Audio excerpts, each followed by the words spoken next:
有朋友話我係佛教徒，我學佛，我讀佛經咪好咯，點解仲要讀論語啊？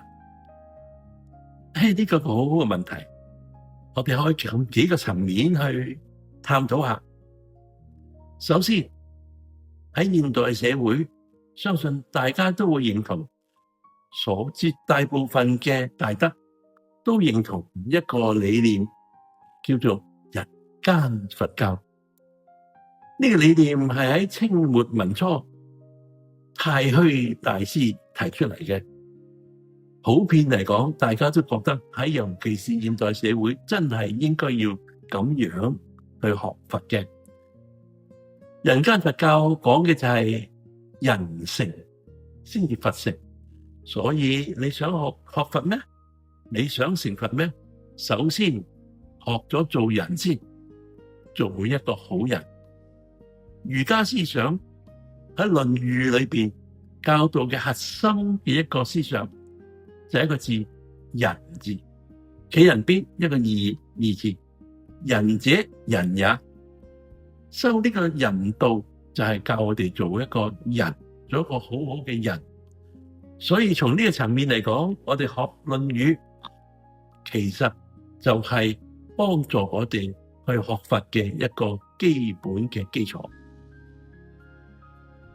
另外一方面，深層次啲嚟講，學佛嘅好多朋友都知道有密宗，其中一個宗派密宗。密宗裏邊有一位好偉大嘅宗喀巴大師，佢寫咗一本非常之深刻嘅《菩提道次第廣論》。佢講我哋想去成就菩提道證菩提，佢係有次第嘅。咁佢就話次第裏邊就分由下士道、中士道、上士道，一步一步咁樣去階梯而上。而下士道係咩啊？人天法。所以我哋唔好睇小人天法，而人天法係所有學佛嘅一個最基本嘅階梯。我哋學佛通常都首先知道要做三皈依，然後我哋就繼續通常會去受戒、受五戒、戒殺、戒盜、戒淫、戒妄、戒酒、戒殺盜淫妄酒。呢啲係咩啊？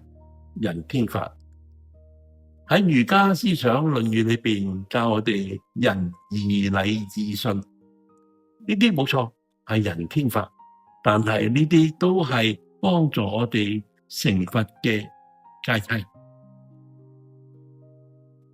我哋再從一個層面講，我哋學佛嘅每日做功課，好可能都會念到四弘大誓願，其中一句就係話法門無量誓願學。所以我哋佛教徒，我哋係應該有呢個胸懷，法門無量誓願學，唔好有太多分別心。